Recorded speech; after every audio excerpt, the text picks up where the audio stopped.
Hello. How's everybody doing? Oh my gosh, there's a bunch of stuff in chat. Give me a chance to catch up. Let's see. Can y'all hear and see me? Can y'all see the starting screen and hear me? Let's see.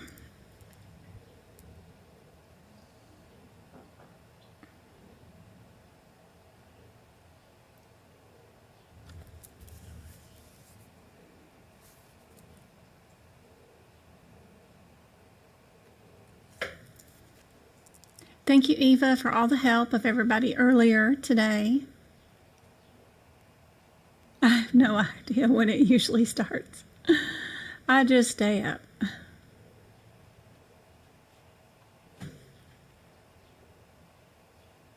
How's everybody doing? Hey, Gupta. Hey, Eva. Hey, Holly.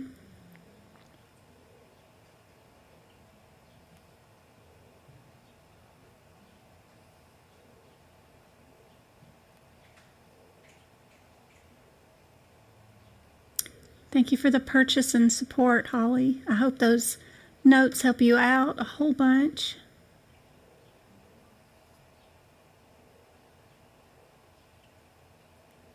Try to do even just a couple of minutes of writing some definitions or something down every single day. That way you don't get in the habit of doing nothing every single day for a couple of days in a row.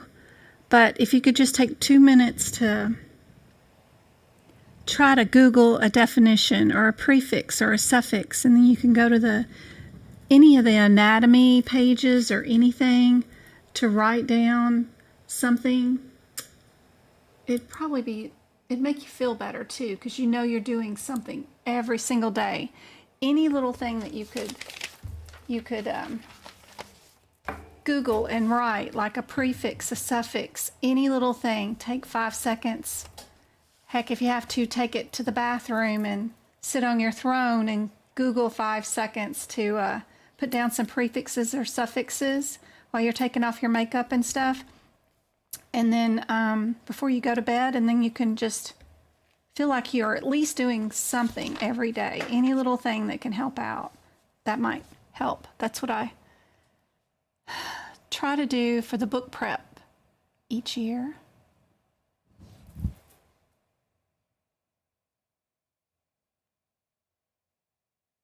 I still take prenatal vitamins to help out, especially with the older I get. I like the gummies because they don't smell so medicine-y and they're not too hard to swallow because you get to chew them up.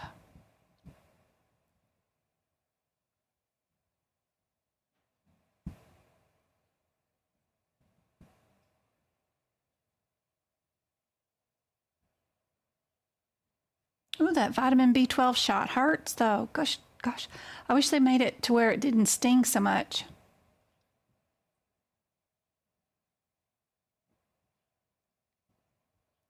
Holly, I've heard that if you take some of your, the last pill of the day, put it in a 6-ounce water bottle, you can divide that dose into like a 2 o'clock drink of a couple of ounces, and then a 5 to 6 o'clock, another couple of ounces of a drink to help you get through the 5 p.m. after dinner, slow down, sleepy, and then drink the rest around 7 o'clock. So then you got till 10 o'clock of good focus and you can get some practice work done. I've heard of people doing that, especially with the Vyvanse. Because it's a capsule, you can just take the capsule ingredients and dump it in a little bit of water in an 8-ounce bottle, and you can divide your doses in and manage it easier for when you need it. Just saying. That can be helpful.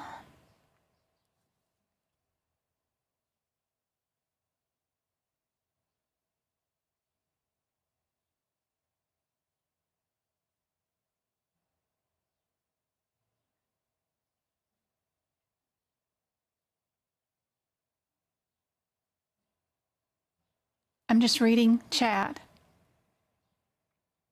seeing if there's any input I have. Does anyone know or how to get, yep. Alexi, how you get gifted is when I do give away a membership, free membership, there's going to be a big box that comes up. And when that happens, you're going to go to that box and there's going to be 3 little dots in the right-hand corner. You're going to click those dots and it'll say, can you accept gifts? And then you just click yes. Just make sure you are active in chat. And as long as you've told Facebook you can accept a gift, then it'll go right there.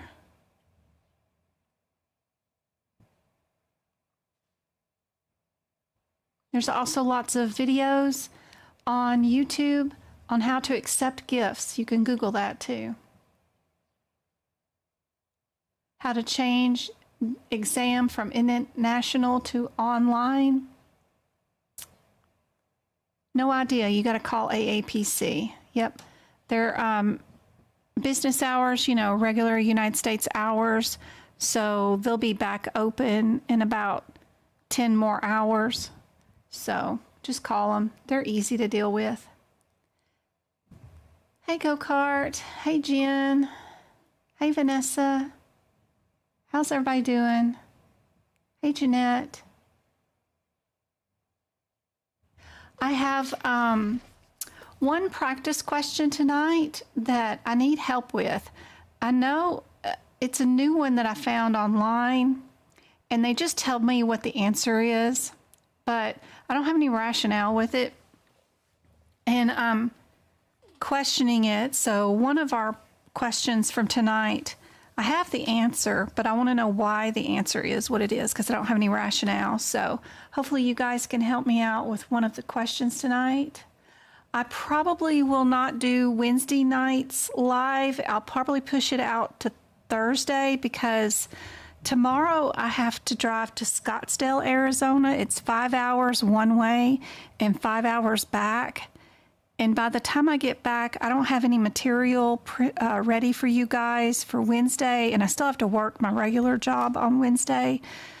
So I can do prep questions and stuff like that in between lunch and breaks and stuff. So I just need time to develop some material for you guys for Wednesday, but since I don't have time, I'm going to push that off to Thursday. And Friday, if I go to the Journey concert, I just won't be here, but I'll be here on Saturday. So I may push off the next, if that makes sense. We'll go live on Thursday. We'll go live next on Saturday. Let's see. Hello. How's everybody doing? Hey, Bright Farms. Hello. Vanessa wanted to say, oh, she passed. Congratulations, Vanessa. I know you've been in here watching me a whole bunch. You did a really good score, almost 90, almost an A. Wow. Really good. To try to do 5 questions a day. Yeah. That's awesome.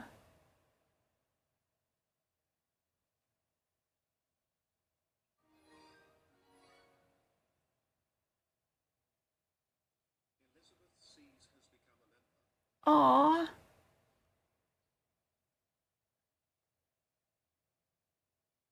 You wrote a post of terms in the bathroom.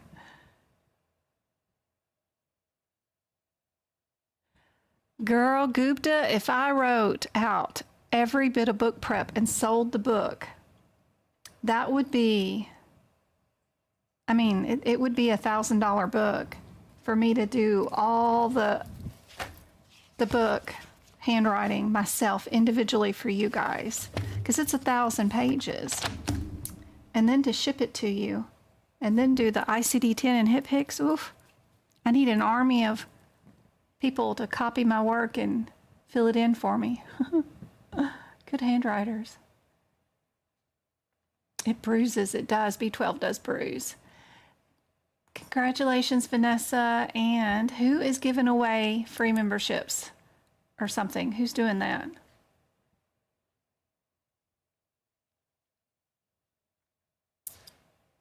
Thank you, Vanessa, for signing up, and Elizabeth for the coding club. I hope those videos help you out a whole bunch.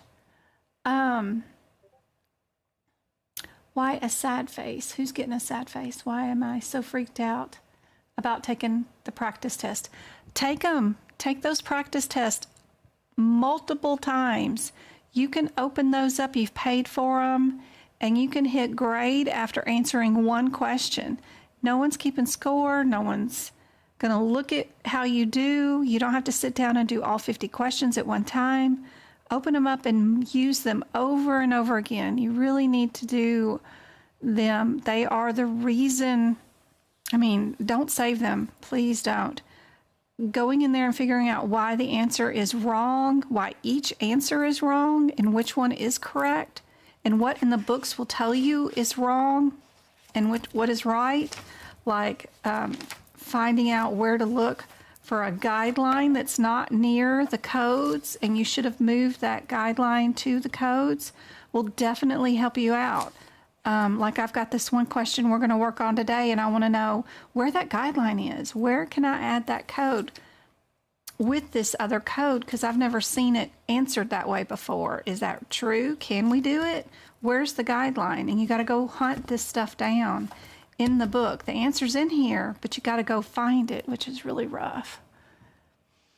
So please open up those practice exams and do them as much as you can.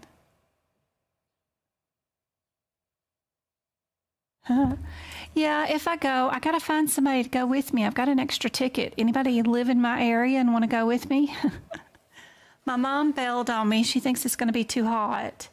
And it is. It's 100 degrees out here, and the concert venue place is outdoors. So it is going to be hot. But I need to find somebody to go with me.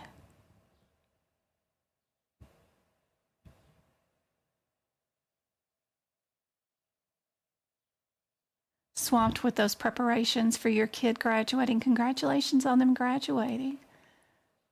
I'm not going to get to all these messages that are in chat. I'm in the bathroom now, Vanessa. I'm really discouraged. I had planned to take my test this June, but I severely underestimated how much you needed to prepare. I know. Don't be hard on yourself. Don't worry, Rachel. You are going to be fine.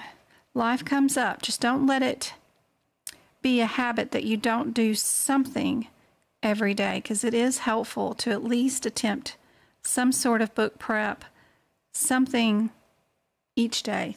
It's super helpful. Let's see if I can get into today's live and give away a membership or not. It didn't work on me on during the workshop for some reason. I don't know. Maybe because it was unlisted and it was hard for me to find. And this is not unlisted, so I'm able to find it. So let's see. Everybody communicate and chat. So when YouTube picks the winner, they usually pick on somebody who's been active in chat. So chat, chat, chat. Thank you, Jen. You are amazing for spending your time. Oh, that's no worries. Update that resume. That's right. Practice tests are making me feel like I should reschedule my exam. I only get 30 correct.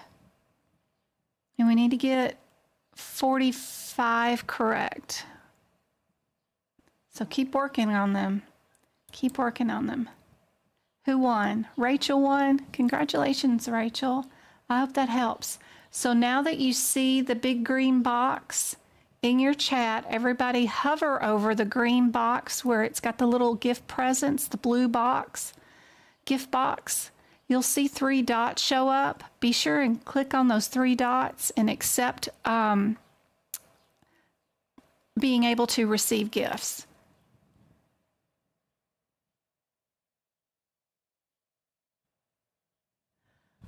Blondie, I need to create an item.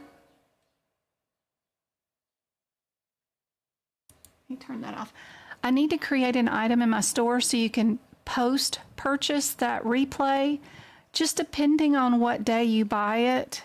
Like yesterday started our 90-day replay. So if you buy that replay of the workshop in 30 days from now, then that means you only get 60 days. So I'm not going to have a timer on that purchased item. So, but I don't have it up yet, but I've got to put something in my store that'll let you purchase the link so that you can watch the replay. But just know that it'll be counting down from yesterday's date how long you get access to the replay. But right now we're at 89 days, so plenty of time. It was a really good one with all the guidelines. I think it was. I did 75 questions in 3 hours and 3 minutes. So I went over by 3 minutes as far as answering like we would on the exam. The time goes so fast, and that was without any bathroom breaks, moving, just going from question to question. You really get a sense of what it's going to be like during the exam when you see those workshops. So it's crazy. Thanks, Ashley. I got to post it up. How do you get to the practice test? Yeah, let me see if I can't show you. Hold on here. Let me get to, I am on the Word document. Let me see.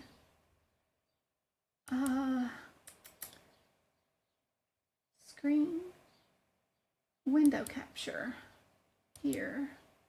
What would I want to window capture? Not that. That.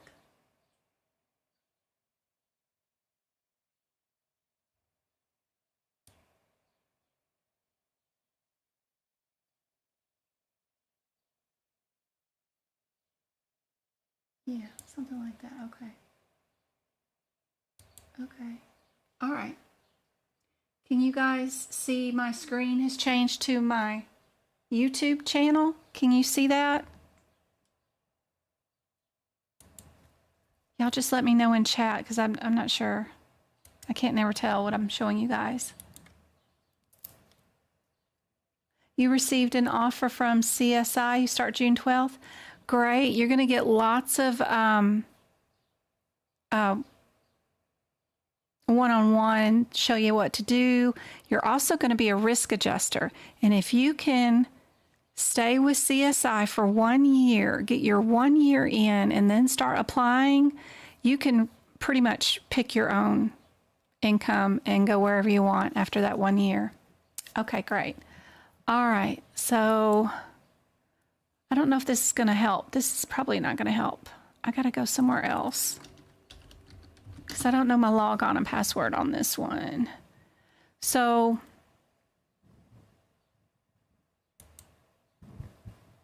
it's not going to be helpful. I need to show you guys here.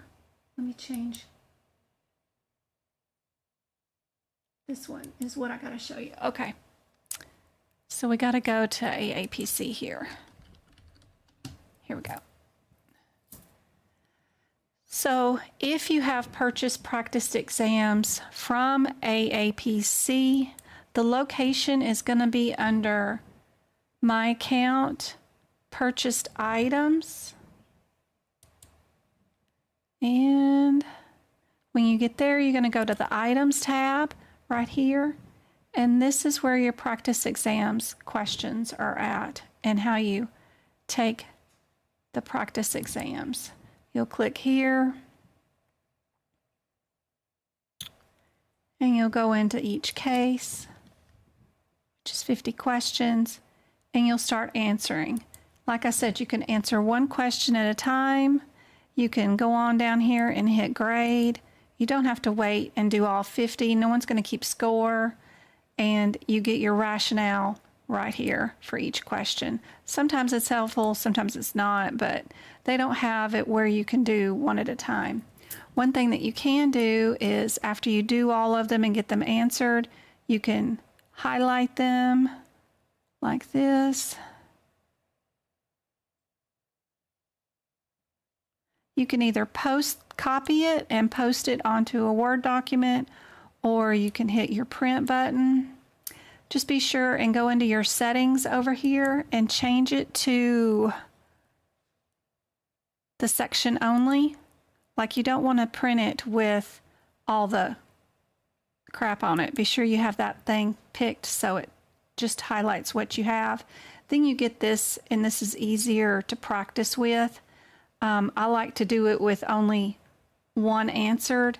That way the rest of them are not answered. And if you are a paper person, then you've got the other ones without answers, and you can print that out and try to work on those. But anyway, super handy dandy. The questions don't really change from year to year. Only if a guideline will change, they might update a question or two, but that's where the practice questions are. If you don't have them and you want to purchase them, you go to the AAPC website, go to the training and events page, go to CPC training right there, and here on the side is practice exams. Click that button. Ignore their extra advertisements. Click on the CPC right there. Then just click these two check marks. Don't click anything else because you don't want to be charged $1,000 for something. Just click these two bottom ones. This will get you 300 practice questions for about $150. Hit I agree, throw them in your cart, and then purchase them. So, and it'll, I don't know if my, yep, it'll go right there. So then you can just purchase them right here. And then when you finish that purchase, they'll be under your purchased items again. So other things you can purchase, of course, is you can also do, if you've already done all the CPCs, you can purchase the COCs, which are very much like the CPC, except for you'll have probably about 25 questions that won't be on the CPC exam out of all of these, but the rest of them are pretty similar. They're ICD-10, HIPICS, CPT.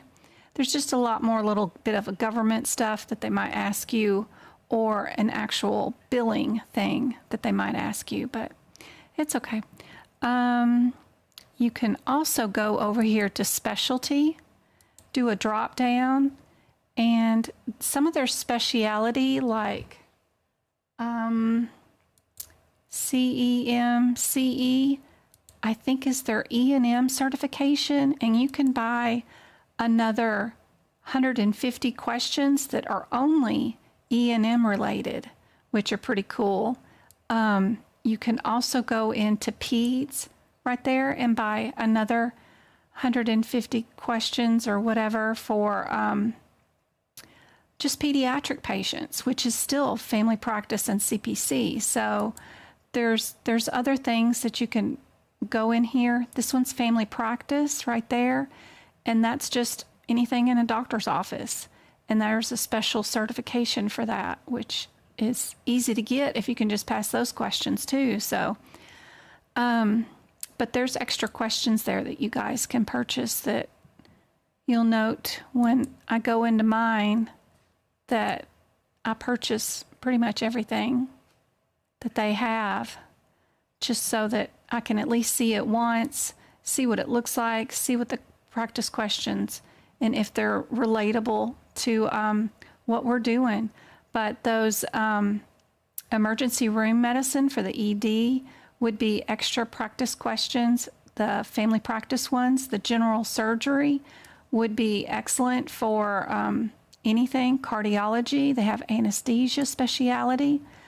But if you just have extra money, and of course would like extra questions, that's a way to just purchase the questions, and then you get to practice them for a year over. They have OBGYN and orthopedic surgery, of course, but and I purchase them all from time to time, but they don't change from year to year, so just get them once and practice them. Super easy and handy dandy, but hopefully that's helpful. check chat and see what's going on there.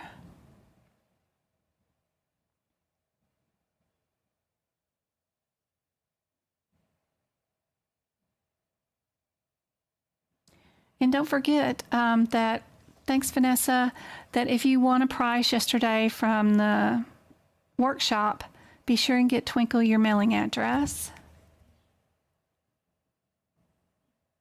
Gonna miss seeing everybody. Getting y'all to pass, and then gonna miss y'all. Taking my exam July 29th. It'll be your 6th time. We hope to, Brittany.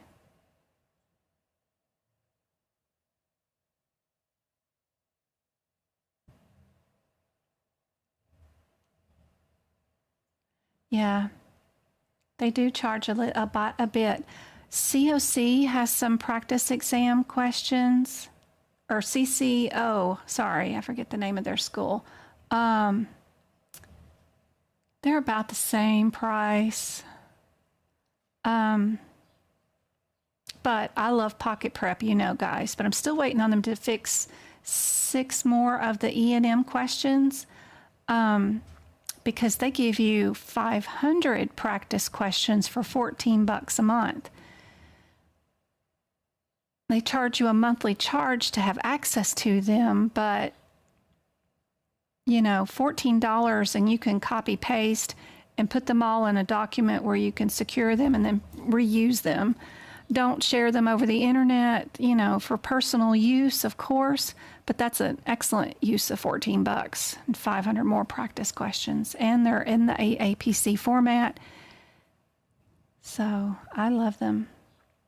They just need to fix 6 more of their E&M that are still not updated to the new guidelines.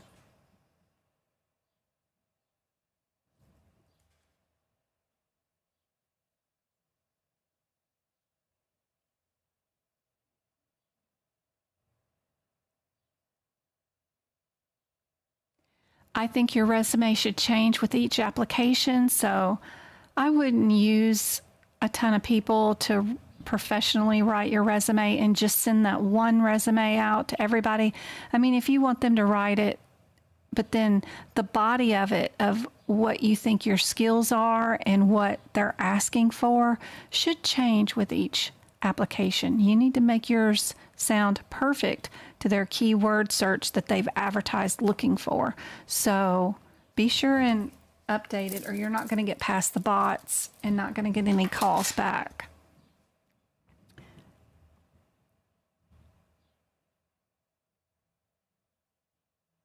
Thank you, Jeanette. Would love it. I need to get some of the people that just recently passed. Maybe we could start a podcast about, just have conversations about what helped you the most, whether it was my material or somebody else's. I don't, you know, we can talk about everything. What didn't help, what kind of, you know, I would love to have some podcast of some conversations with you guys. So I would love that. I need to start organizing that. I need to quit my real job is what I need to do. and just do this full time.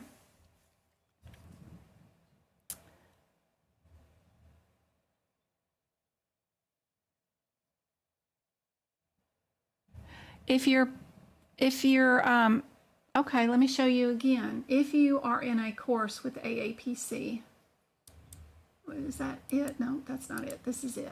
So if you're in a course with AAPC, Blackboard AAPC, before your course expires,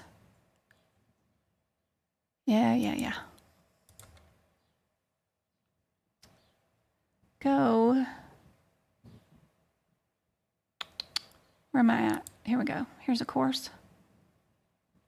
So, course, go through the entire course, try to fail every one of your exams. You want to take, the first time you take the exam, you want to fail that thing 100%. And the reason is because when you get the copy of the results at the end of it, right here, you get all the rationale with every question. You don't get the rationale if you get the question right. So try to get everything wrong. But again, with this, you want to go through the entire course. You want to copy, print, save every practice question for yourself with the rationale so that you can practice this once you get out of the course.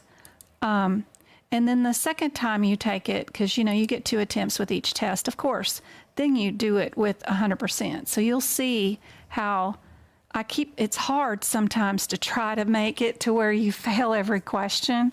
Like, dang it, I thought that was a wrong answer, or I wasn't paying attention, But try to flunk every one and save every one of those questions. And then the other thing that you need from the course before you let it expire is when you go in here and you have this PDF,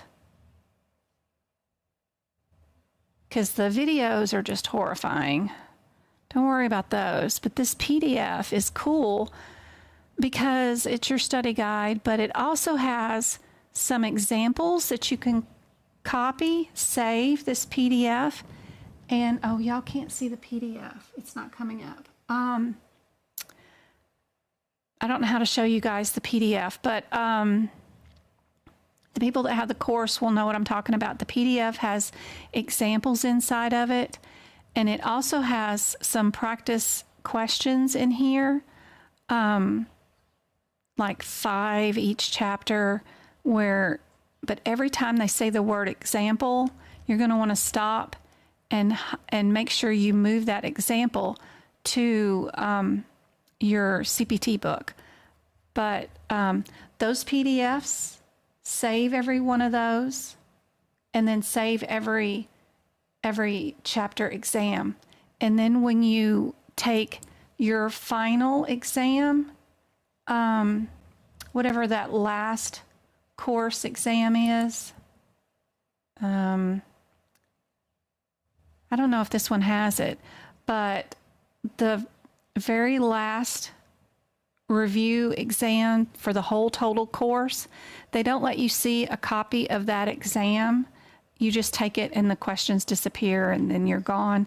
Be sure and have a screen record on so that your computer or device will save a view of your screen so that you can save that as like a play video, and you can pause and stop the screen, even if you have to set up your cell phone and put a video on, anything, so that you can capture your questions and you can pause them and try to work them out later on your own, plus have them as a review later on. Because one of the last exams they don't let you see. But other than that, you just need these chapter PDFs for each chapter, save those, and then save every single review exam. The rest of it, you don't need. Don't worry about all the rest. And then as long as you've got those exams, questions and rationale saved, and those PDFs, that's all you need for your course. You can let it go. Don't pay for an extension or anything else. Hopefully that's helpful.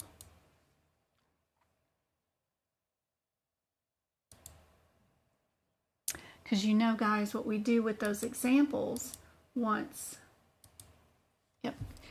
you have those examples that are in that PDF, you're going to go down here and put an example, like for a patient in labor with non-medically directed by a CRNA, does a blank anesthesia, and it was planned vaginal, but it failed to progress, so they ended up doing a C-section. How would you bill that situation? There's the answer. Those little examples in that PDF are super helpful. Just fill them all in your CPT, ICD-10, or HIPPICS near the codes that they're affected. Super helpful. That way you've got an entire course to help you when you're taking your final certification exam.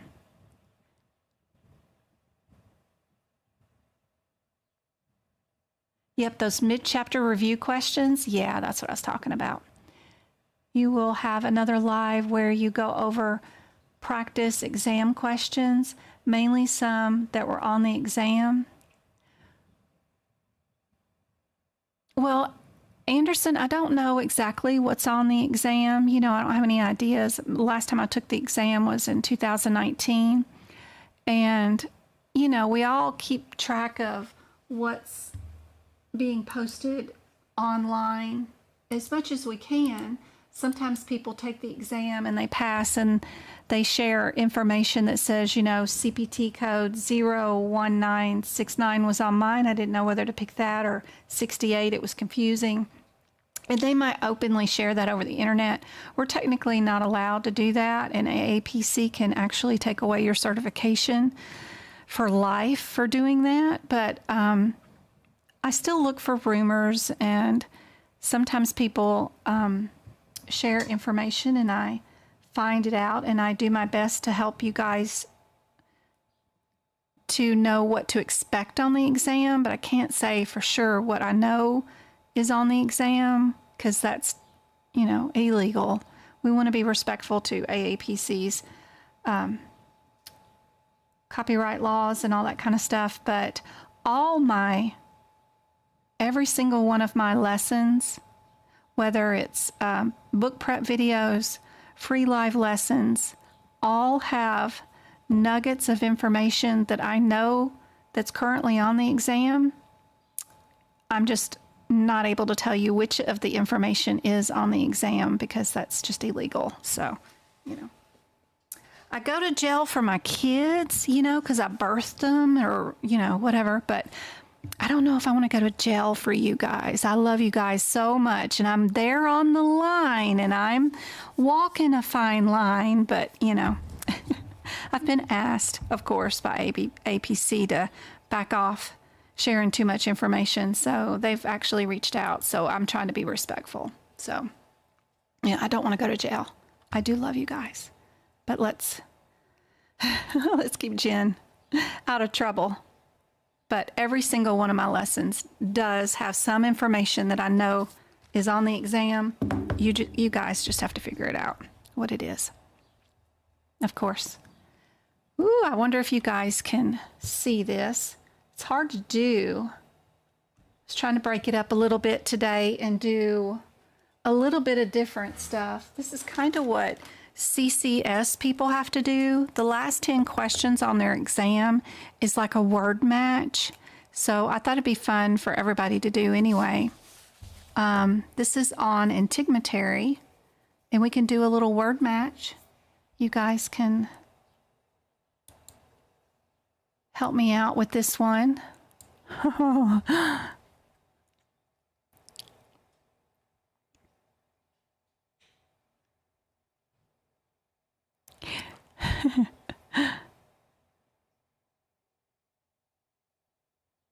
Do we question based on the way and how they question? The case studies questions throw me out the window. I've heard that the cases have been easy for everybody. Do pocket prep help giving questions similar to those that are, you know, yes, Tammy, the pocket prep is a lot like AAPC questions, but the interesting thing that I see that they do is they give you the page number of where the answer is, and if you actually take the time to go to that page number and try to find that guideline, which sometimes is really hard, especially for the hip picks questions, it's really hard to find the answer sometimes on the page that they say the answer is because it's hidden. And they really force you to learn how to utilize the books to find the answers when you don't know what the answer is. So I like that part. Putting down the page numbers where the answer is awesome. But the problem with that is you have to have the AAPC version of the book and the current year model of that book.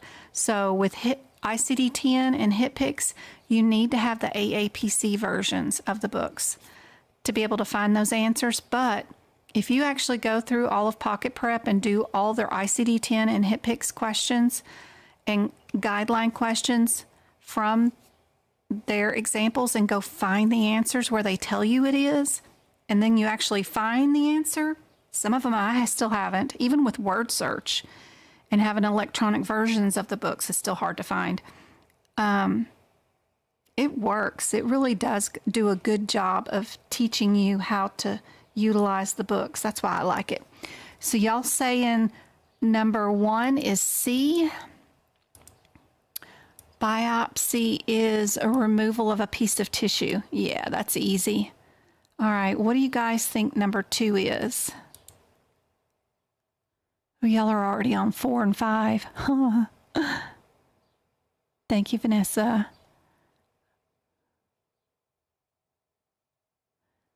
Let's see. Number 2 is D. Who said that? DD said that. A malignant neoplasm. There you go. I think I agree to that one. What is number 3? Number 3. A. Freeze? Yeah, cryotherapy is A. Good job. Debridement. So we've got A gone, C gone, D gone. Debridement is removal of damaged tissue from a wound. So it was just a difference between a piece or damaged. So debridement means damaged. Good job. And lipoma is benign. Where do you code lipoma removals from? What section of the CPT book would you run to code a lipoma removal? Whoops.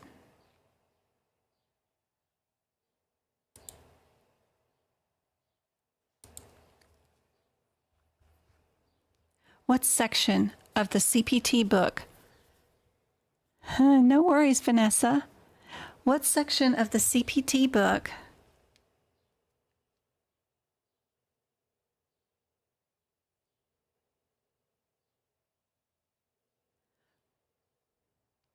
Try again, Anderson. There you go, Jada. Jada's got it correct.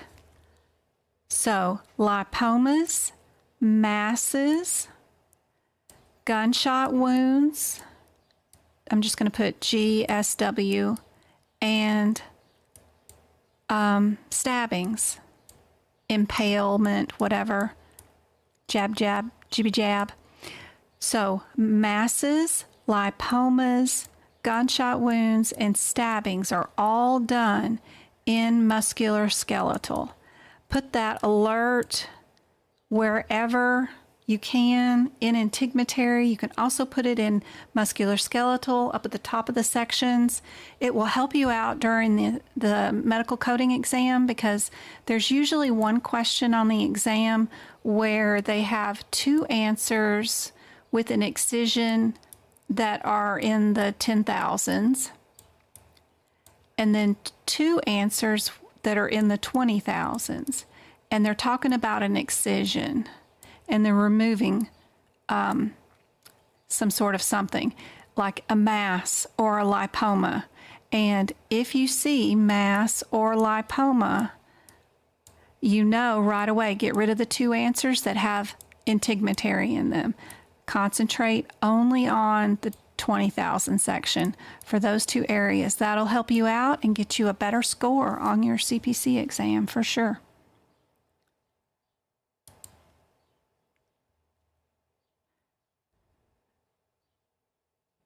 And don't worry about getting anything wrong. You are supposed to get things wrong here. It's a perfect environment. Don't worry about it. Don't stress about how many items you're getting wrong. It's, I do things to make you get things wrong. I want you to get them wrong here so you won't get it wrong while you're taking your certification exam. So it's a good thing. And it also makes me feel better because it makes me think that I can teach something. So please jump in and try to get things wrong. That's great. All right, who won? Vanessa. Of course she did. Good job. I hope those book prep videos help out a whole bunch. Okay. Let's see what else I got. Oh, fill in the blanks questions. So a physician uses a laser to remove a lesion of the back for coding purposes. Would this be classified as an excision or a destruction? What do you guys think?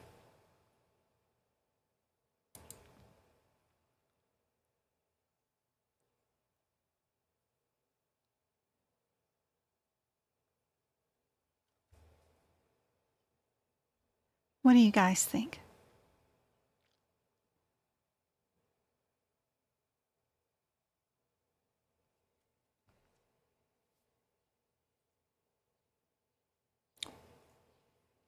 We're using a laser.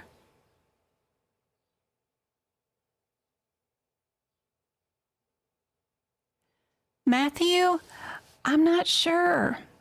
You'd have to go to AAPC and AHEMA. I'm sure they do surveys about income. You can also go to like Indeed and look up and see which certification has more openings. And then which one, what it looks like they're paying average-wise. I have no idea. I don't keep up with all that. I wish I knew.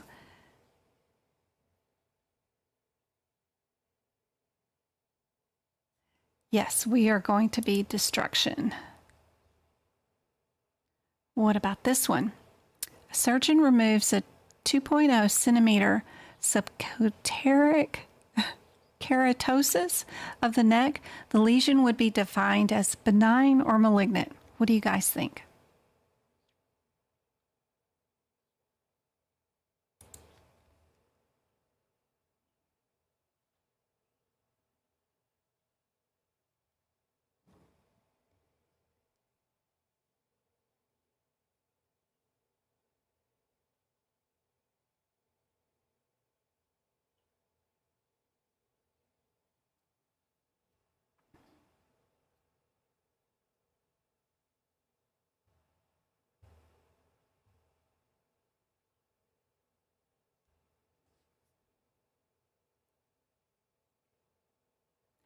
Val, congratulations. I hope that membership to my YouTube channel helps out a whole bunch. You're going to get access to all my book prep videos where I go from CPT code to CPT code or ICD-10 code or even the guidelines, and I show you what all my notes are, and we go one code at a time and go through them. I also have a ton of workshops. If they're older than 90 days, you get to watch all those, where we do like 75 questions in 3 hours, where you get to pause the video and try to do the question yourself. And then they're done by like all cardiology or all integumentary. So it's really cool. Every one of them will do some E&M also, but it's a great way to study in a concentrated, most efficient way too. So I hope that month-long subscription helps you out.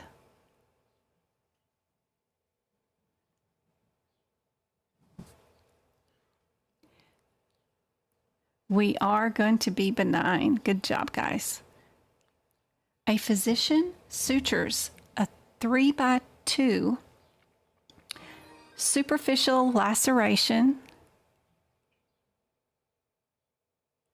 of the knee. The wound required removal of gravel and dirt. For coding purposes, this is classified as simple or intermediate. It's good to have so many people on. I hope it's helpful. Aw, Juan. She just gave away 5 memberships. Thank you so much, Juan. You are awesome. We helped her pass this year. You guys. You are awesome. Who won SS, J, Anderson, and King, and Lisa. Thank you so much. You are awesome. We are going to be intermediate. We have a guideline with this one. If you're in the 2023 CPT book,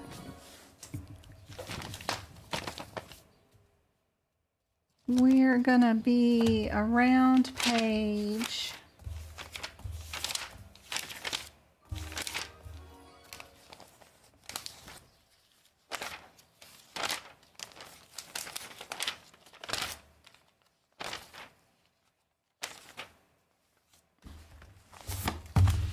'll turn on my camera here.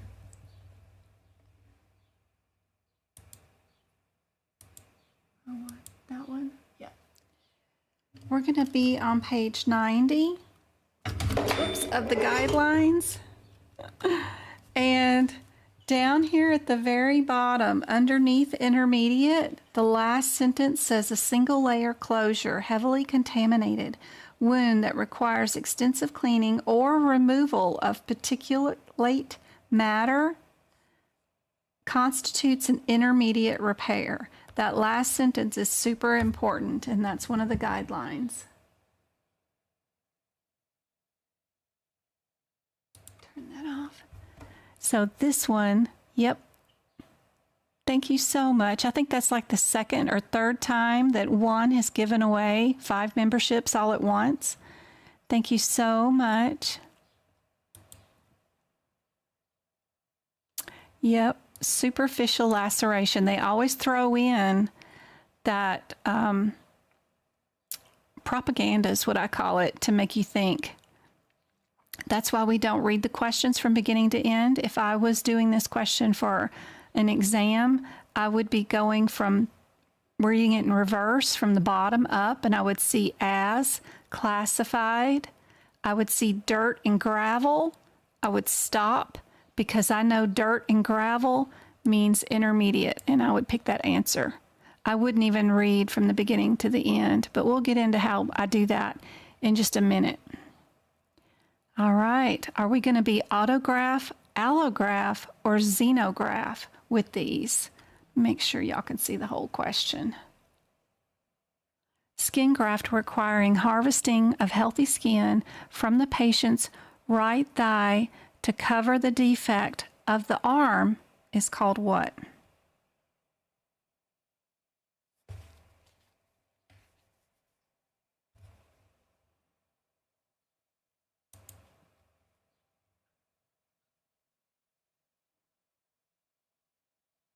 Could you explain why it's not simple? Okay, good, I did.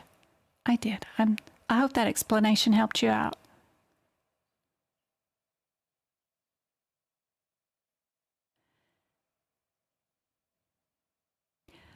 Veronica, if you are on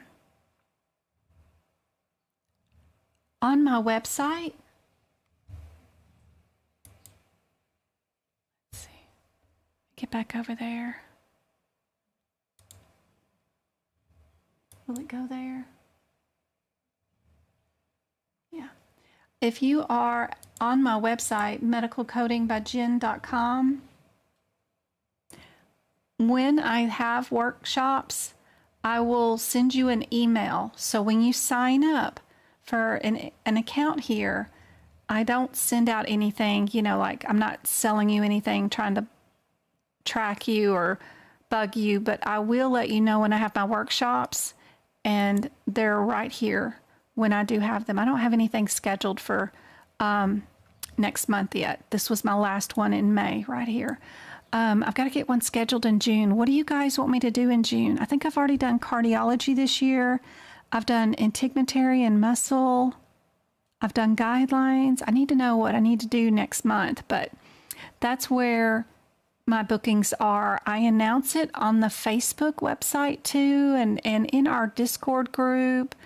And of course, during my lives, I'll let you know. And if you are getting my blogs, which I do, trying to do more frequently, but I'm I have blogs. I did one today, but usually inside my blogs, these will be the only emails you get from me unless you purchase something from me and I need to get it to you. But inside the blogs, I usually mention when I'm going to have a workshop and post it there somewhere. Usually have it in a link. That's the retip. I don't remember. I thought I put one on this one. Oh, here it is. Click here to join in the workshop. So sometimes when you get my blogs, then it'll be there too to let you know. But I'm always mentioning it. But I do once a month. I just got to figure out what we need to do for this month.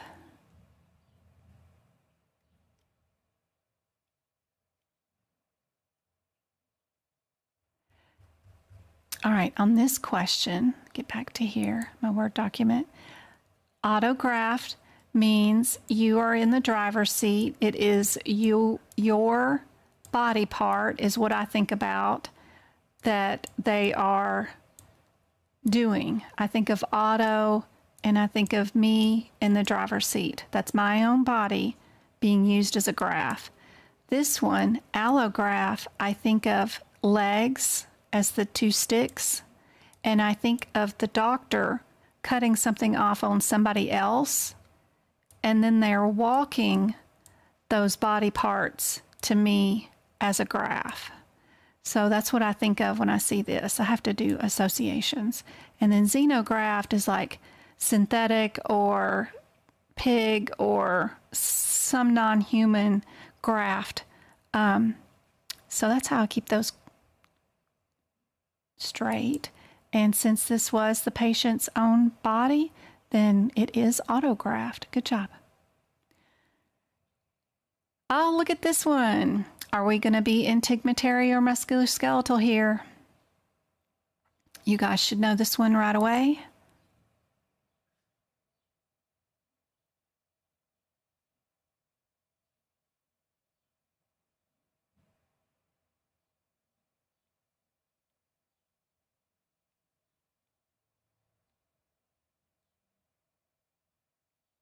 Yeah, I've got to post something up tonight so that if anybody didn't get to purchase yesterday's workshop and they still want to see the replay, they can get access to the link. I just need to post that up for sale. I just haven't done it. Yep, we are musculoskeletal because I've already discussed that one today.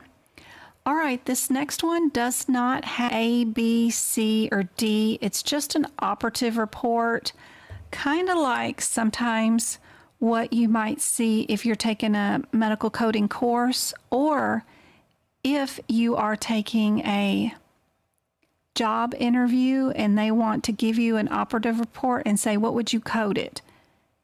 And you don't have an A, B, C, or D. So I thought we'd do one of these today. I don't have very many that I like to do because I like to do the real, how do I take the exam and pass? But I'm trying to, you know, it's always fun to do something new every once in a while. So this is just an operative report, a couple of pages long. Going to see what they're going to ask us here in just a minute. Just let y'all look at the operative report and see what we're going to be doing. It looks like we're going to cut something off of somebody, right? And I'm sorry if this is just too small, because I know it is. But let's see if I can make it some bigger. Can I scoochy that over? There we go. And make this bigger. A little bit bigger. Let's see what our first question is, though. All they're asking us is, what is the size, location? No, just the location and type. Are we malignant, benign, or... and where's our location? So let's go back up here and see if we are malignant or benign. We do have the word malignant here. And I can change the font to a red color. And then location. What is our location, guys, of the malignancy? Sorry, guys.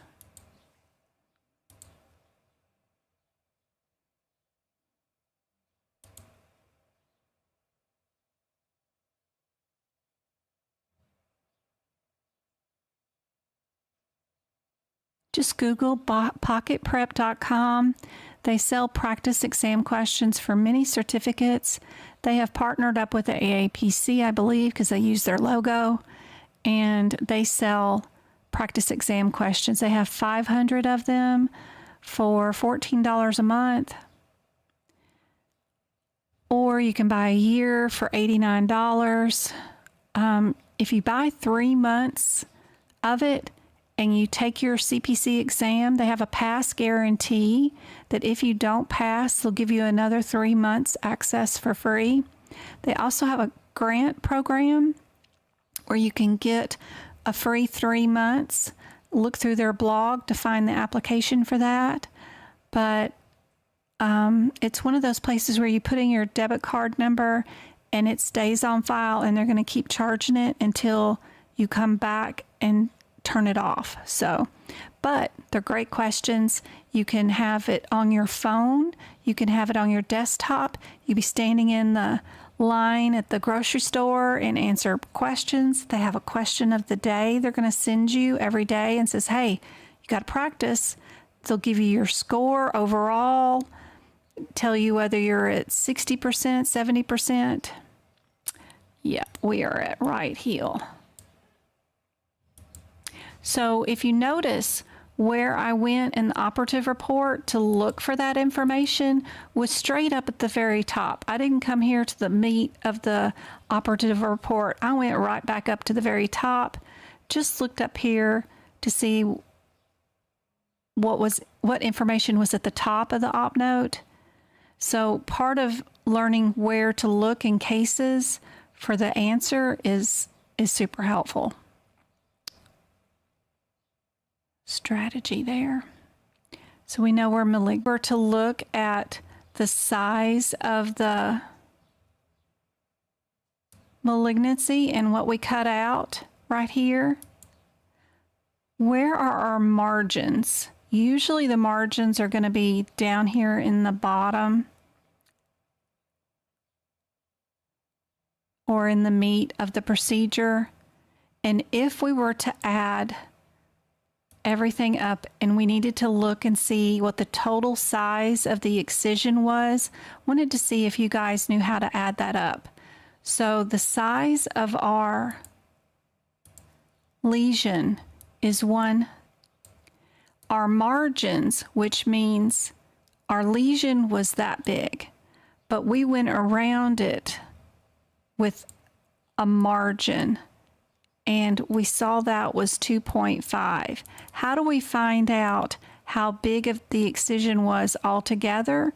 And the simple answer is just add the margin twice. So what we would do is just do a simple math problem, and every excision is like this. If they don't tell you the total, you will just take that number with your margin number, and you will always just do this. You will take your margin and just write it down twice, add that to the total excision of the lesion that you removed, and that answer is your total excision site. You're going to need that if you're going to CPT code this, because we do code by the total. We don't code by the lesion. So that's what that other part was to that answer at it. So this will be the process every single time, just so you guys know.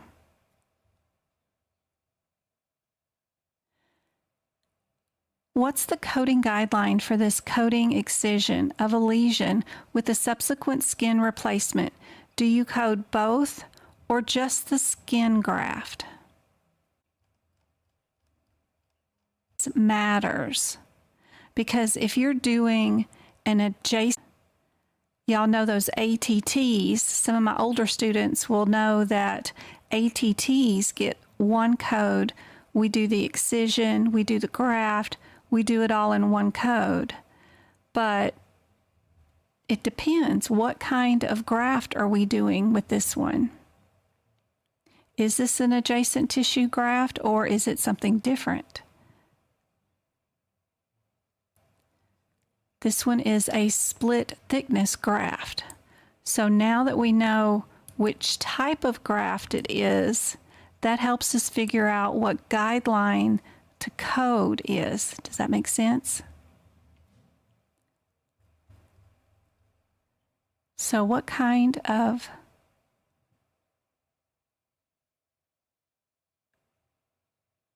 are we going to have, one or two codes with this one? What do you guys think? Or am I way over you guys' head?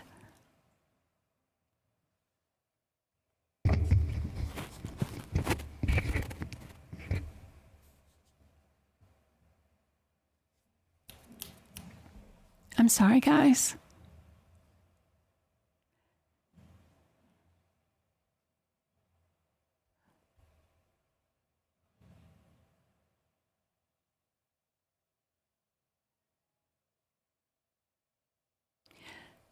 So with a split thickness graft right here, are we going to have one or two codes? What's our guideline for this?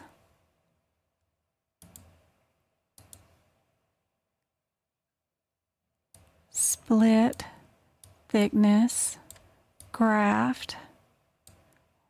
Are we going to have one or two CPT codes?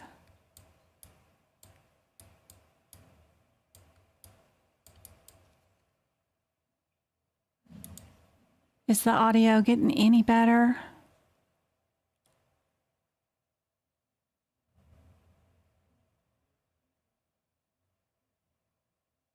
Good job, Gupta. Yep, we're going to have two.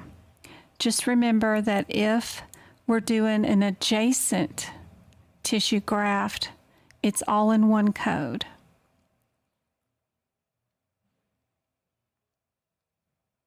Here's your guideline. When an excision of a lesion requires a replacement or substitute graft to repair a defect, the coder should assign the excision. That's your guideline.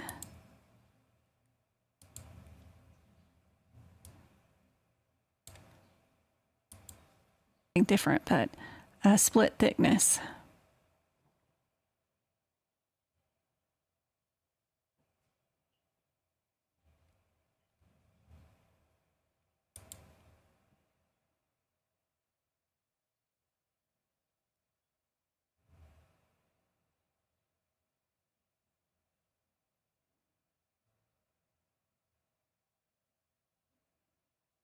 Yes, I can downsize.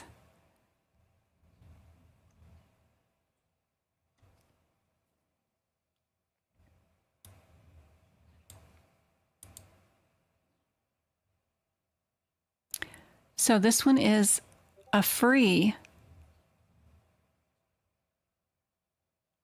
from the thigh to the heel.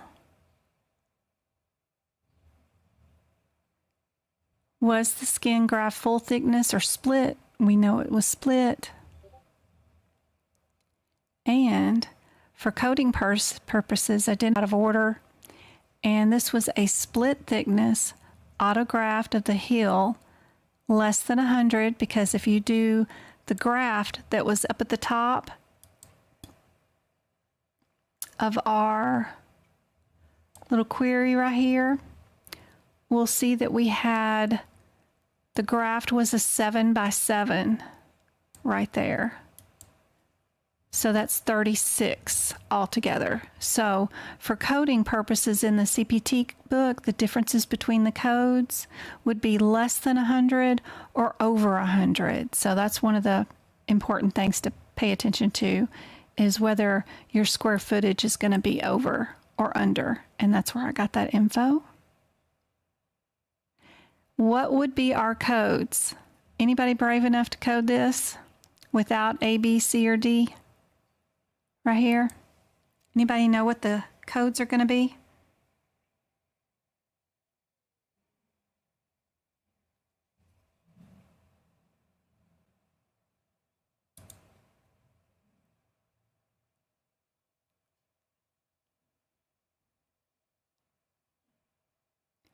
Can anybody guess what they would be?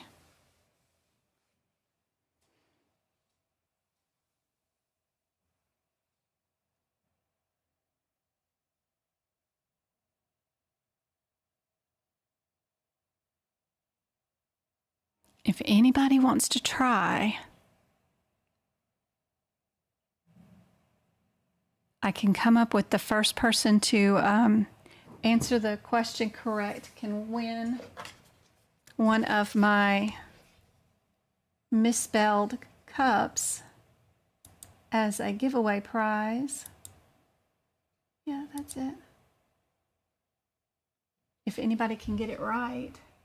That's the wrong one. We're going to do video. Yeah. One of my misspelled words. It has the word sentence instead of sentence. But it does have our MDM and our coding guidelines on it. All right, but I want both answers. I want two answers on the same. Y'all are getting close. Because you've got to give me an answer for the graft and for the excision. All on the same line. I'm sure they're being delayed. I'm working on it. I want both answers on the same line.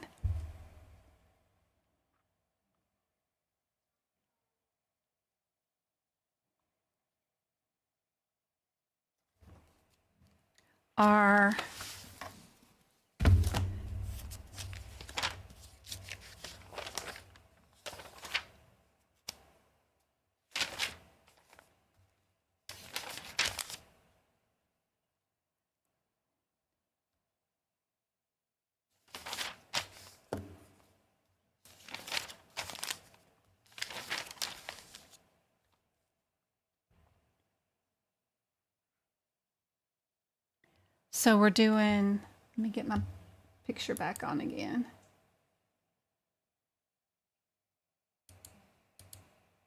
That one. So if we're here in the CPT book and we're looking at our autograft, right? Where's the heel?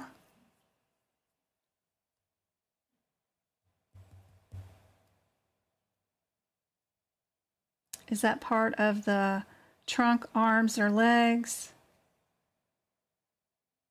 Or would it be with the face, scalp, eyelids, mouth, neck, ears, orbits, genitals, hands, feet, and multiple digits? Where are we going to be? Or are we going to be split thickness autograft over here? Or are you dermal autograft, tissue cultures, or epidermal autograft? They also have a split thickness here.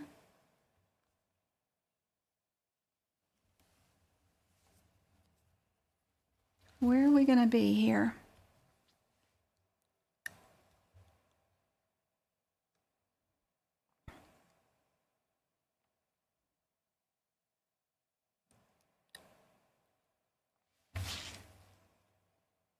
I think Ashley is the first one to get it right. Ashley whispers.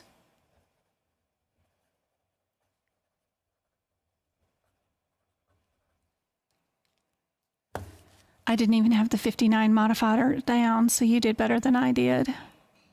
But I think, Ashley, y'all check chat, but to have both answers on the same line first, I think she's got it.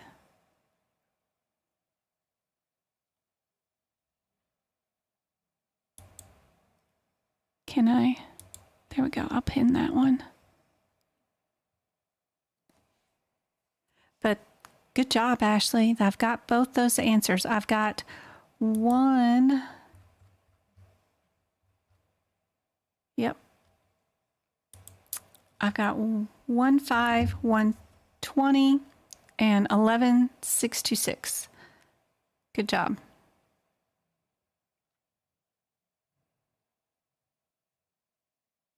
I know that was difficult without the ABCs. Oh, let me get my camera out of the view. Whoop, wrong one, wrong one. There we go. To get a cup, if you haven't already won one, just email Twinkle and she'll put you on the list of addresses, and I will be mailing out cups this week. Just need a shipping address and I will send you one of my misspelled cups.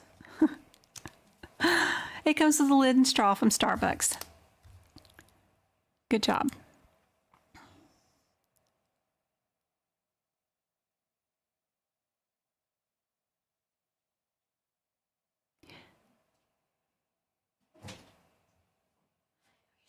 How is sequencing determined?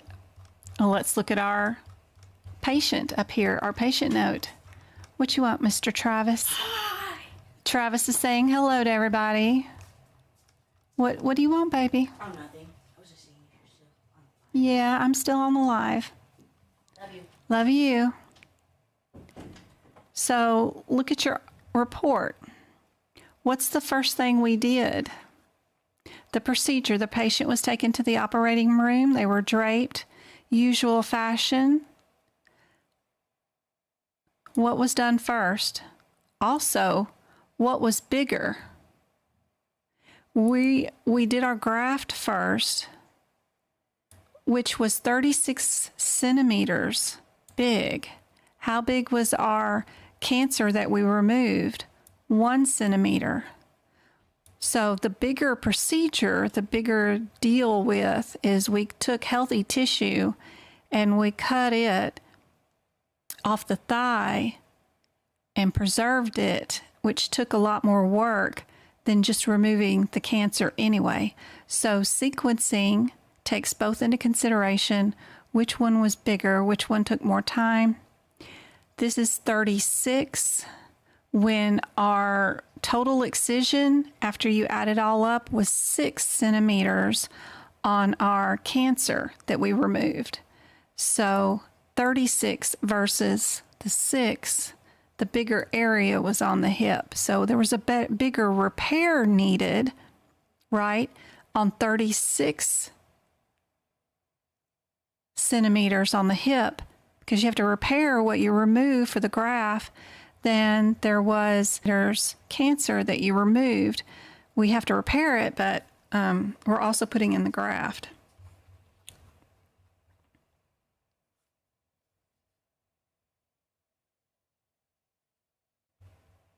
But I'm not a biller, so I'm just assuming that's what the reason is for sequencing. All right, if you're reading the question, you're doing it wrong. Do not read the question.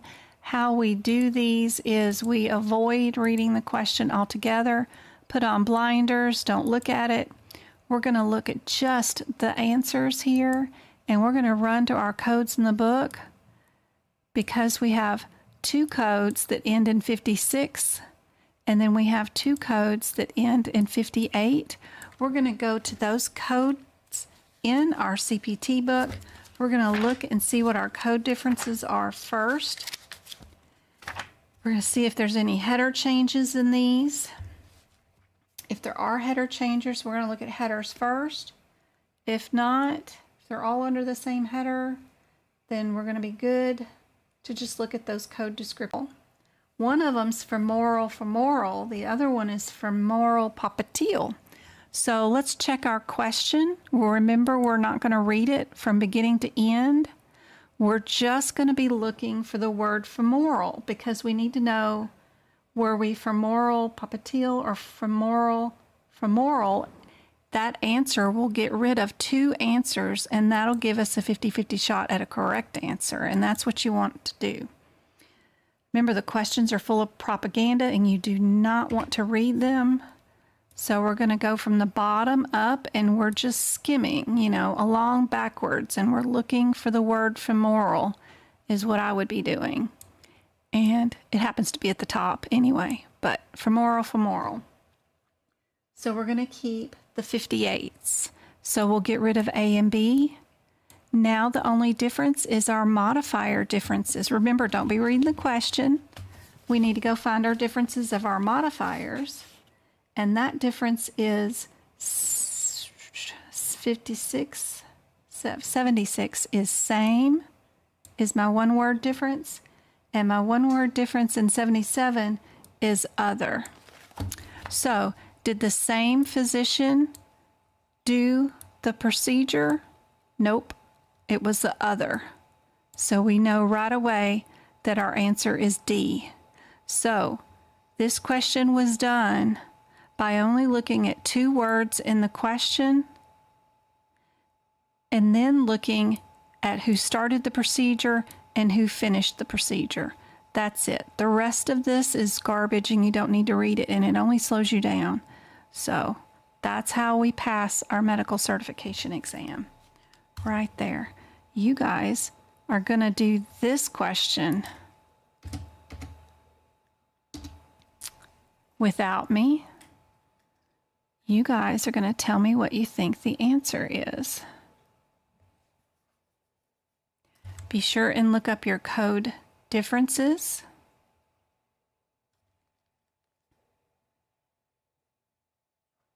Ooh, it's trash night. I gotta remember that.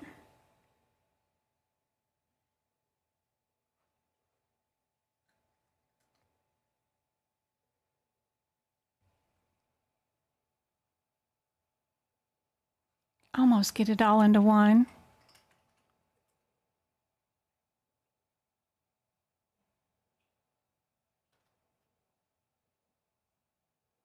We don't have to worry about our first code because it's the same in everything. What we do have to worry about is one answer does not have the 14 in it. What would I need to look for in the question to find out if I need a 14 or not?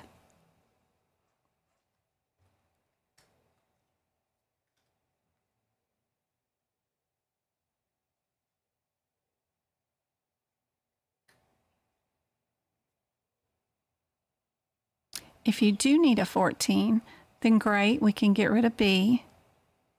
Then your only difference is, do we need a 15 or not?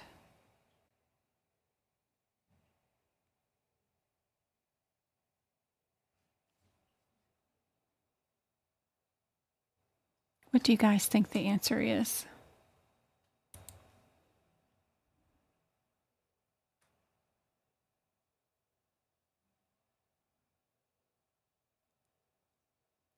Twinkle, did you give her your address, your email address for that cup?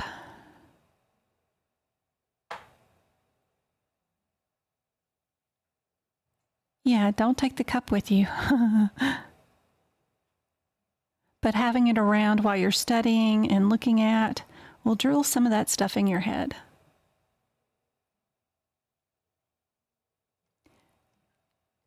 So did we have 2 stages? We did.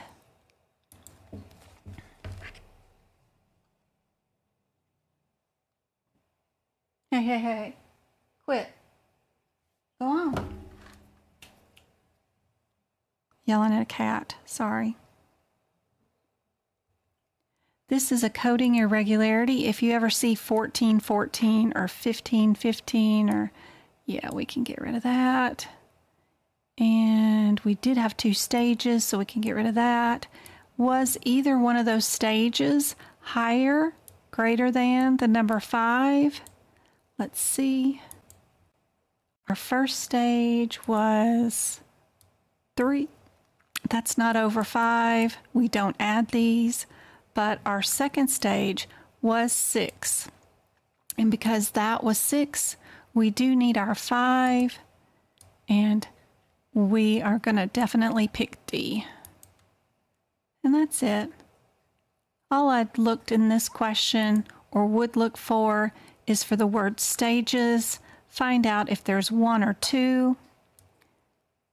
That gave me, this is 13 code. This is the 14 code. That's all you got to look up. And then if either one of those stages was cut into anything bigger than 5, then we would add the 15. And that's it. It's all you got to worry about with the Mohs surgeries. This is the question that I need help with.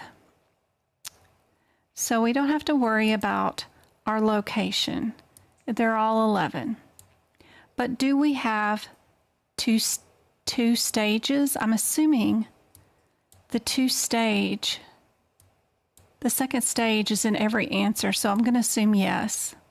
So we're okay there. I don't need to know that. We have 2 stages. Do I need to add 15 to any of them? Because not every answer has 15. So we just need to look up the word stages, see if anything is bigger than the number 5. So with each stage, just skimming, looking for the word stages. Ooh, nice. They tell us right here. Love it. Right here, stage 1 had 6. So we know we're going to have 15. So we're going to need all 3 codes. We're going to need our 11, we're going to need our 12, and we're going to need our 15. So our answer can't be D.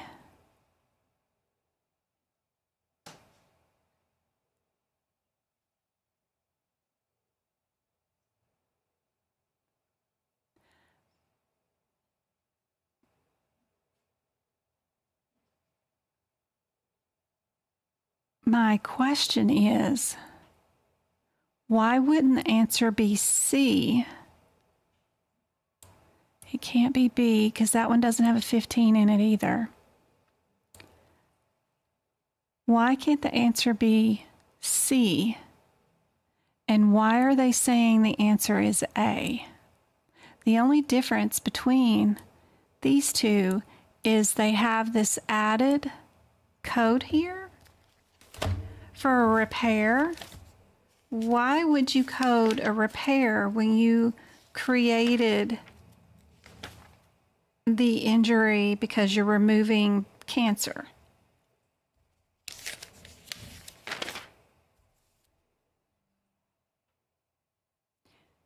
And I'm looking here in our note. They say that we get to code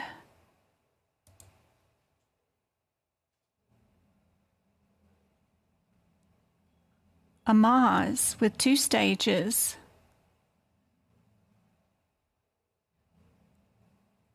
with a, is it this closure? Why would you code a closure extra?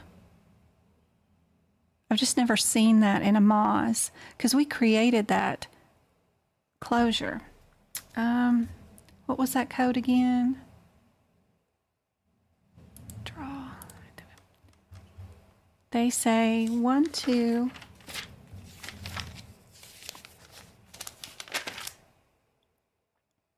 .002.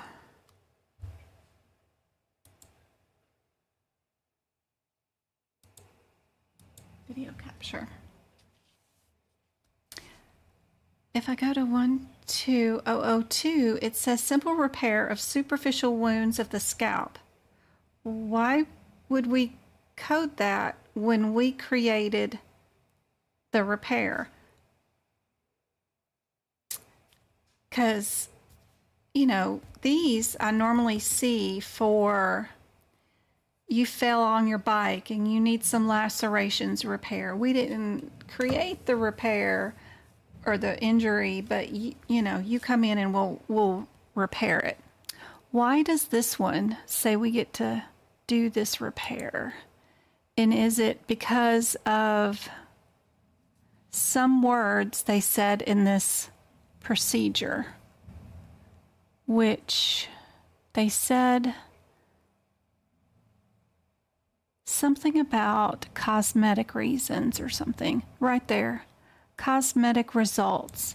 Is that verbiage the reason why they get to code something extra? And if that's true, where's the guideline that says that? Because I've never taught that. What do you guys think? It says it in Guideline 2, paragraph first line. Under repair, it says it in Guideline 2, first paragraph. What page number are you on? It's still considered a wound.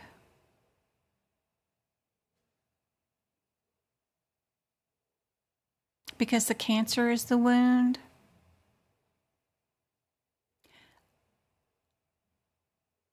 At the guidelines, paragraph 2.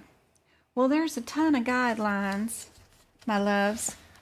Like, they start over here. Guidelines, paragraph 2.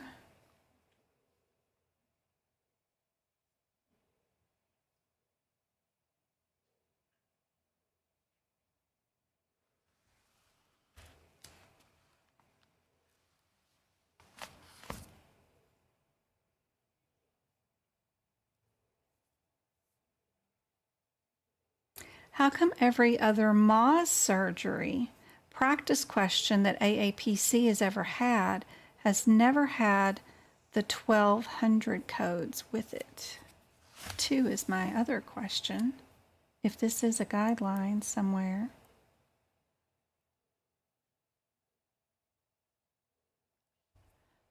Y'all are on page 90.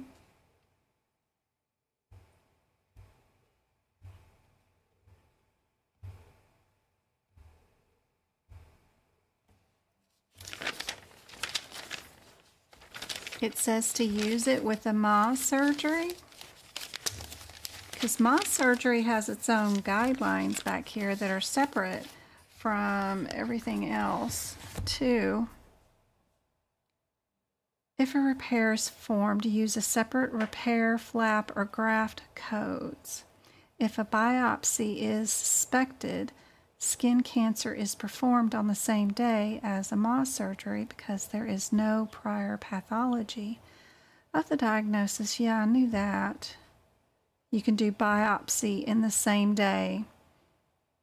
But right here, if a repair is performed, use a separate flap.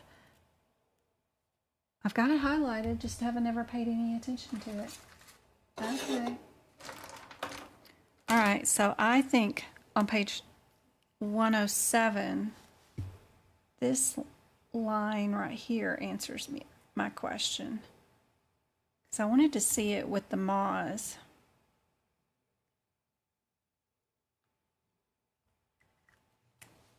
Come on, pen.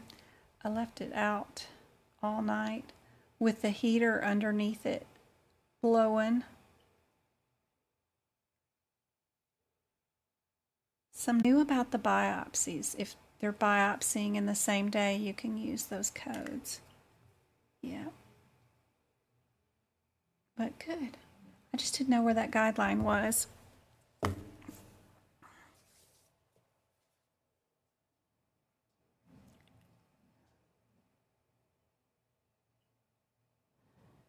So did they call it they didn't call it a repair, they called it closure.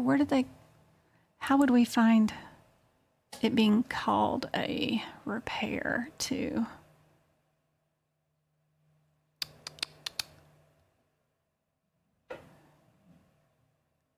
Prior, the site. margins map, skin each coded, stained, microscoped.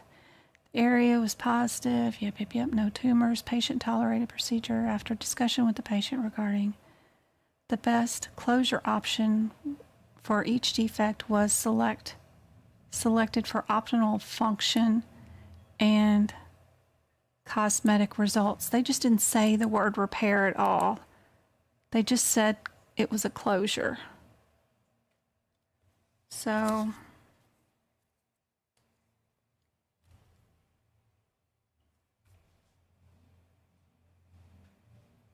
like, how would we know? Like, I don't know. I need to put some AKA terms, I guess, down here to say, because they're not saying they did a flap, graft, or repair. They're saying it's a closure for cosmetic results. So they're just trying their best not to say repair here, because this guideline specifically calls them repairs, flaps, or grafts. And this note doesn't say much about it being a repair. I just thought it was interesting. It's very different and difficult, and I don't think I would get this one right. I would have picked C, because they're not saying they're doing, yeah. And I don't have the rationale with it, so sometimes the rationale is pretty terrible anyway. But that's cool. I'll put some, I don't know, closure, or try to get this example on here. I have so many examples on this page.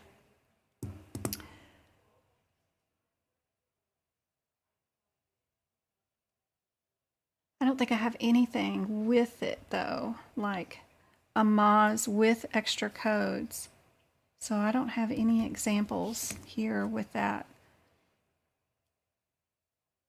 with something extra. So this will have to be one that I gotta find some room to write this example in somewhere. But I liked it. Thank y'all for the help. Okay. And the only way you can do this question is just start with the first one in numerical sequence, go to it, see if it's a singular code. If it is a singular code, then check to see if we've got unbundling going on, and just try to get through them as fast. Yeah, Twinkle's. What happened about Twinkle's job? I know she's not happy there.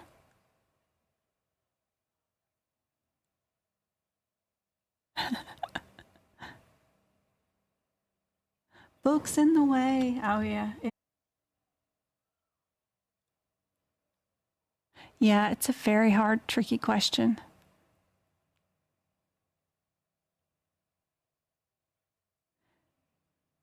Some questions you're just going to get wrong on the CPC exam because they just don't give you the correct information for those differences, but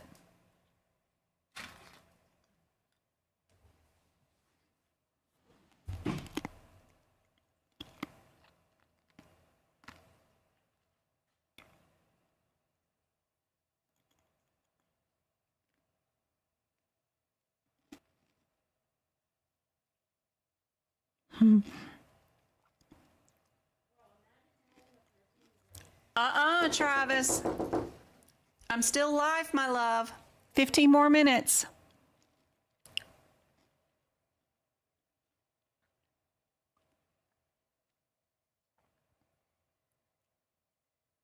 Sure. I found it on Quizlets today. And, you know, most of the time their questions are uninteresting, or they're old ones, or they're incorrect. But this one was interesting, I think. I was like, what? And then with the same answer, but neither person had the rationale with them. So I was like, okay, well, maybe that has to be the answer. But why is that the answer? And it was, 15 minutes before class started, so I didn't have a lot of time to research it. And I thought, well, I'm just going to put it here. They'll help me figure out what the answer is. But 2 people have this question on Quizlet with the same answer, but neither of them have the rationale.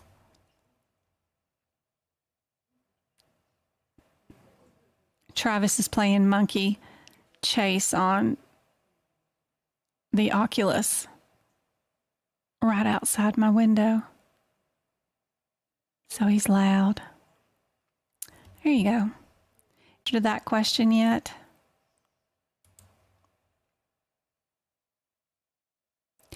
Does CMS provides more insight and equates the repair as a closure? Really, Ashley? That's awesome. A closure is a repair, even when you make it. I guess that makes sense because I was saying that about the ATTs. So if you created the issue, then you just do it all in one with ATTs. But I just didn't know. Yeah, I just never saw a MOS coded with a repair. And I'm not very stuff. I do HEDIS measures, so nothing I was familiar with. A repair is a closure. A closure is a repair. That's tricky. That can get you in trouble on the exam, let me tell you.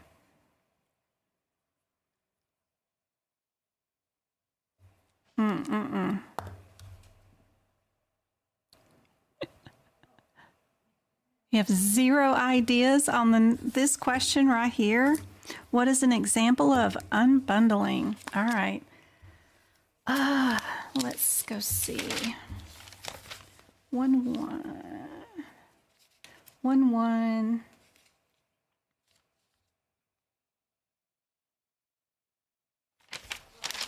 What if I told you guys about our ATTs? Those are codes. They're always coded by themselves because they include the excision and the repair or the graft or whatever, all included. You got to go and you're thinking, oh God, I got to run from one code to another throughout the book, and you can't figure out which one's unbundling. Look for the one that starts with 14. Because those are our adjacent tissue transfers, and those are always coded by themselves in a global package. And if you were to start coding other codes with it, it would be considered unbundling because you've taken the global code and added extra codes to it that would mean you're trying to code for each individual step you did when everything's included in one. So don't let them stress you and you not be able to think what the answer is. You know what the answer is if you've listened to ATTs as multiple choice answers where every single answer has 1,400 in it, right? And you're going from one to another looking for the correct answer. But of course, the answer is usually it all by itself. But this way, they rewrote the question in a way that would just make you feel like you are dead, a deer in headlights, I don't know the answer to this question. Yeah, you do. If you think in a broader sense, you know that 14 code can't be coded with anything else. Or if you see any answers here from your lab and path that have the OO in it, because remember, those are grouped bundles. You know how I draw the smiley face because all of our lab and path codes that are bundled codes all have 2 zeros in them, and I turn those 2 zeros into a smiley face. If you ever see one of these with another code from lab and path with it that's not a 00, then you know that's probably the one they're talking about being unbundled. Answer.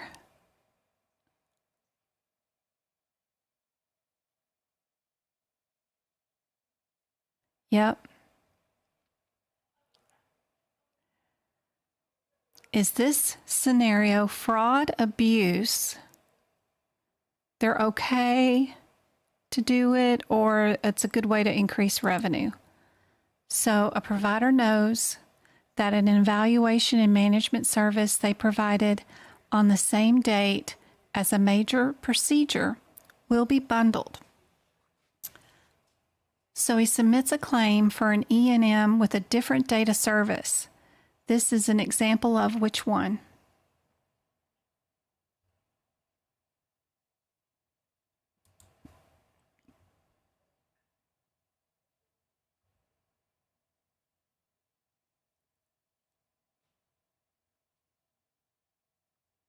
Adjacent tissue transfer. Yep.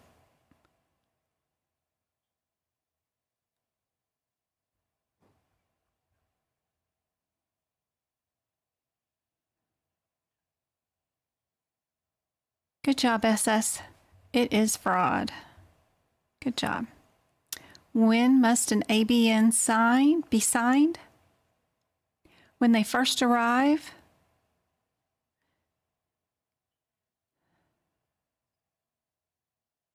Prior to receiving services? After receiving services? Or far enough in advance that a beneficiary or representative has time to consider their options? What do you think?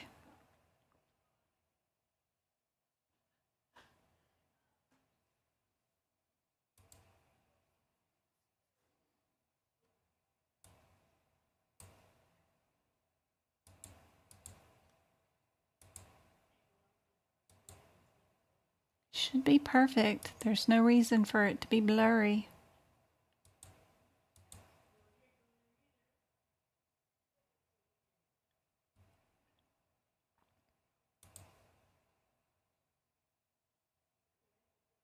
Thank you, Twinkle.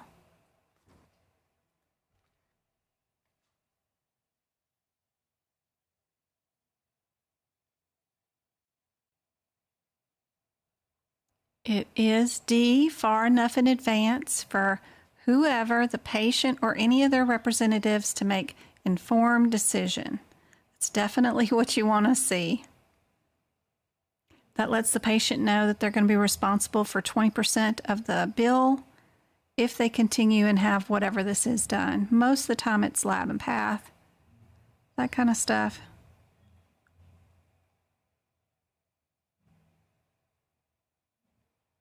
Ooh, we certainly went down in people being in here right now.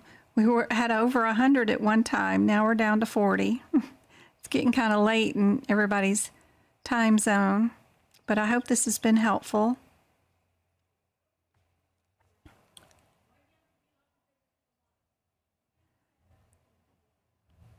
Who of the following would not be expected to submit any operative reports?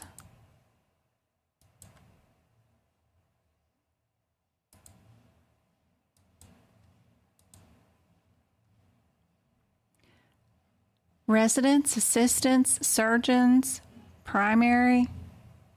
Who is it?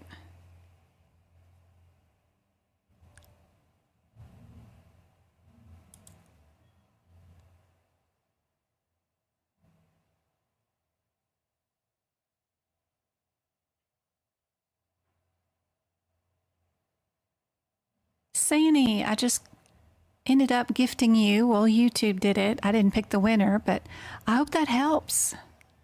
I hope access to those exclusive videos will help you out a whole bunch. Membership is only $5 a month, and you can stop it at any time if anybody's interested. But I hope that thing helps you out a whole bunch, and those videos are helpful. I will post up tonight the link to download and pre-purchase or purchase still the workshop from yesterday where we went over all guideline questions. I hope that workshop is super helpful to everybody. I saw somebody say it was super helpful, but they're never watching that again. I hope you do watch it a whole bunch of times so that you can move those examples from my workshop to your CPT, ICD-10, or HIPICS book, wherever that guideline was. That's super helpful. So it's a really good way to get a lot of guidelines moved to the codes where you'll see them during your certification exam.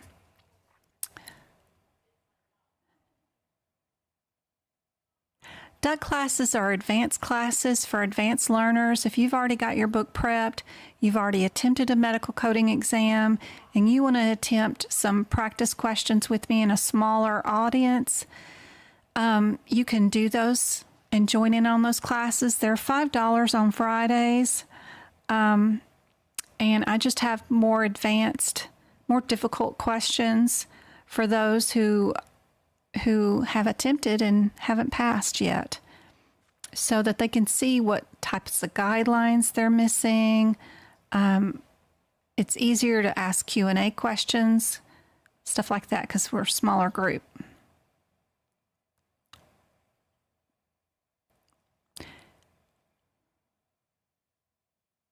Just make sure you're prepped and ready for it is the main thing. This one is your surgical assistants. They are not needed to do any kind of charting in that sense. Eyes. Woo, difficult eyes.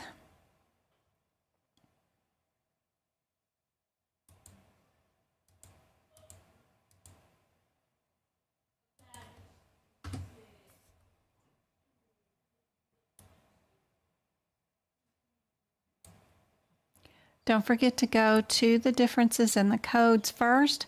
Don't read the question. If you are reading the question, you're doing it wrong and likely to get trapped in some propaganda in these questions. First, figure out, are you in the 16s?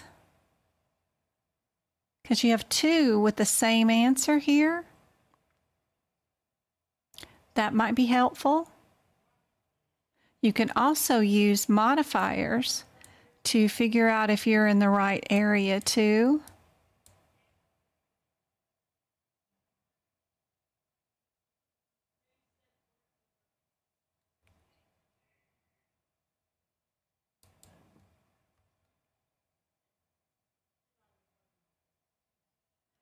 Yes, for Thursday I can do more eye questions.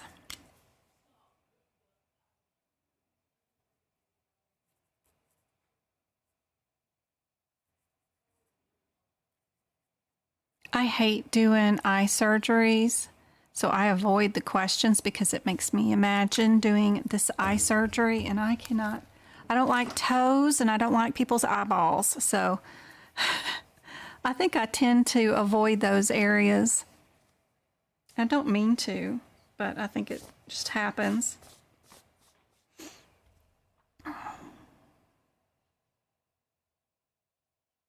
Indeed, B is your answer. Good job. And what have I got going on here? It's so tiny. Make it.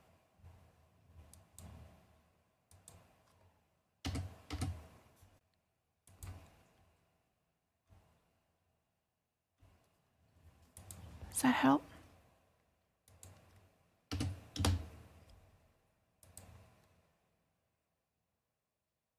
If you haven't taken this page where all these codes are and written in the AKA terms of where the nerve is, because they give you prudential nerve or just a medical terminology of the name of the nerve, and they don't tell you that that's a chest wall or you're located in the ribs. They're giving you fancy names, and you really ought to, for your homework, of course, is to go through here and Google search each one of the nerve names and find out where it's located and just write in a body part so that you'll know where that nerve is. For example, in this question, intercostal, right? Super helpful to do that book prep ahead of time. That way you are ready for your exam because you don't have Google with you when you take your exam. Your book needs to be your Google, so get it filled in with everything that you might need for the exam. Now your eyes are starting to be watery. Mine too. I'll have sympathy tears coding eye surgeries all day. It would just drive me nuts. Auditory too. All right. Can do it. Don't forget that we will be doing a live on Thursday the next time because I have to go out of town tomorrow to get my son's car sold and purchase another one. So we're really lucky that he still had $20K in equity on his used car that we can put down after we sell it tomorrow on his Tesla. And he's getting a 2020 used version that only has 7,000 miles on it. So we really lucked out, and we get to put down that much down so that his payments are only going to be like $200 a month. So it's going to be great. We hope. Hopefully we didn't catch a lemon that just was terrible for somebody else and that's why they didn't drive it, but we'll see. But that's where we're going to tomorrow. We have to go all the way down to Scottsdale, Arizona, and that is 5-hour one-way drive. Mom and the boys will be here, but I won't have any time to prep questions for Wednesday because that is going to take a big old long day up tomorrow. So I'll need to prep questions. Hello, Sammy. He just came up here on my desk like he owns the place. That's the first time you've ever joined me to my desk, Mr. Samuel. He's named after Samwise Gamgee off of The Lord of the Rings. Anyway, all right, guys. So it'll be 6:30 Arizona time zone. I'll make a YouTube video right now. The thing where it says you can notify me when I go live, I'll do that. And I'll also post up a thing that if you still need to purchase the workshop from yesterday, that you can still get it. I'll do that. And then finish working on the digestive system notes for 2023. Cardiology only has, I think, 1 or 2 new codes in it, so it's not changing much. And neither is musculoskeletal, so that's great. But if you guys have any questions, that meow, oh my gosh, I think that was Travis, but yes. Can you put some digestive questions in there too? Yes. We got eyes, ears, and digestion. Main thing is, where is everything located in your abdomen in digestion? Where's your gallbladder? Upper right quadrant, lower left quadrant? I don't know. Where is your stomach? Where is your adrenal gland?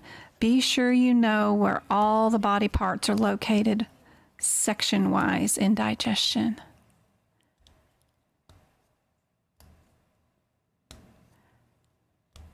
Friday, I might be going to a Journey concert. I don't know. I still haven't decided if I'm going to go or not. Somebody gave me tickets to a Journey concert for my birthday. And it's out in the desert. It's 100-degree weather in the middle of people. Ugh. I don't know if I'm going to go or not. But that's going on Friday, so I'll push Friday's live to Saturday. But I'll post those links up on YouTube as soon as I get off so that you guys know when I'll be live next. And I hope this has been helpful, and I will see you guys on Thursday. Ashley, don't forget to send